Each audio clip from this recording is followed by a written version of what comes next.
jeûneur va avoir fort sentiment de recentrage, un éclat de lucidité, de recul sur sa vie.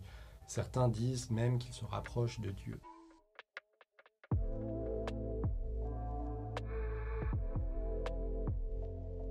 Je signe cette semaine une enquête sur le jeûne alimentaire, sur les bienfaits qu'il procure à la santé, les critiques que lui opposent certains médecins et les éventuelles dérives qu'il peut apporter. Le jeûne alimentaire, comme on le connaît en France, qui sont des jeûnes de détox, de remise en forme, c'est une pratique qui nous est importée d'Allemagne quand la famille Bolling a constitué la Fédération francophone de jeûne et randonnée en 1990. Il existe aujourd'hui près d'une centaine de structures dans le pays et 10 000 Français s'y rendent chaque année pour jeûner. La technique qui est appliquée dans ces centres, c'est une technique qui est inspirée de la méthode Buchinger, soit 250 calories par jour. C'est en fait un verre de jus de légumes à boire le matin et un bouillon le soir, riche en fer et en sels minéraux. Donc aucune fibre n'est ingurgitée pendant la semaine et le système digestif est à l'arrêt total. Pendant ces cures, il sera donc nécessaire de marcher au moins 3 heures par jour pour plusieurs raisons. Déjà, s'aérer, respirer un air pur, s'occuper aussi.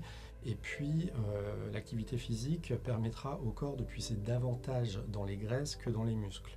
C'est aussi l'occasion pour le groupe d'échanger, notamment sur la question de la faim. Le psychisme va beaucoup influencer l'organisme et le cerveau projeter des images de nourriture. Heureusement, au bout de 2 ou 3 jours, cela s'arrête. Le cerveau comprend que la restriction alimentaire peut durer et la faim devient plus supportable.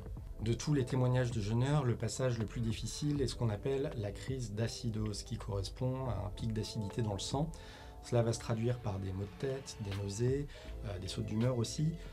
Après quoi le corps va être sous l'effet de la cétose qui correspond à la phase de régénération neuronale. C'est en fait un grand dopant interne et le jeûneur va avoir le fort sentiment de recentrage, un éclat de lucidité, de recul sur sa vie. Certains disent même qu'il se rapproche de Dieu. Si les jeûnes thérapeutiques sont reconnus à l'étranger, dans des pays comme l'Allemagne ou la Russie, où ils peuvent même être remboursés par des mutuelles, le corps médical français reste très sceptique vis-à-vis de cette pratique. Les médecins français pro-jeûne sont encore minoritaires. Ce qu'ils souhaitent, c'est de pouvoir considérer le jeûne comme un sujet d'étude médicale. Dans les religions, le jeûne est intrinsèquement lié à la prière et à l'aumône. Dans la culture chrétienne, c'est un moyen d'être fils et disciple de Dieu, à l'image de Jésus qui a jeûné 40 jours dans le désert. Les musulmans, avec le ramadan, ça donne eux un jeûne séquentiel avec rupture la nuit. En fait, le jeûne est une grande démarche d'humilité, de remise en question et de retraite aussi vis-à-vis d'un monde que certains peuvent considérer de plus en plus consumériste.